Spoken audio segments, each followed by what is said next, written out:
Blessed day! Ako nga pala si Kimi. Praise Jesus sa panibagong araw para magpasalamat, i-appreciate ang buhay, mag-explore at matuto ng mga bagong kaalaman. Excited na ba kayo sa ating adventure for today? Sa araw na ito ay aalamin natin ang patungkol sa Garden Cosmos. Ano nga ba ang Garden Cosmos? Cosmos bipinnatus o mas kilala sa ngalan na Garden Cosmos at Mexican Aster. Ito ay isang medium-sized herbaceous plant na natibong bulaklak ng mga Americans.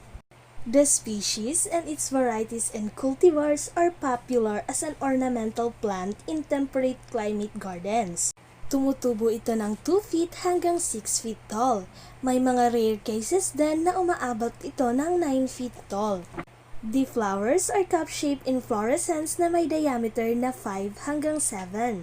The cultivated varieties ay may iba't ibang kulay gaya ng pink, purple, white, yellow, and orange. Ang Mexican Aster ay tinatanim ng mga farmers sa gilid ng palayan bilang isang insect attractants. Paano nga ba naa-attract ng mga bulaklak ang mga insects? Una, sa pamamagitan ng nectar at pollen. Insects need energy and protein that comes from food. Sa sentro ng bulaklak, makikita ang nectar. It's a sugary solution na gusto ng mga insects. This provides carbohydrates for them. Pangalawa, dahil sa amoy. Nagpo-produce ng scent ang bulaklak para ma-attract ang mga insects. Probably, paraan nila ito para i-advertise ang food. Lastly, nectar guides. Ito ang nakikita natin sa petal na mga linya or markings. These help lead insects to the flower center, kung saan makikita ang nectar. Hanggang dito na lang ang ating adventure for today. I hope marami kayong natutunan patungkol sa Garden Cosmos o Mexican Aster. Let's start preparing our 3-phase refrigerator cake.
shake it, baby.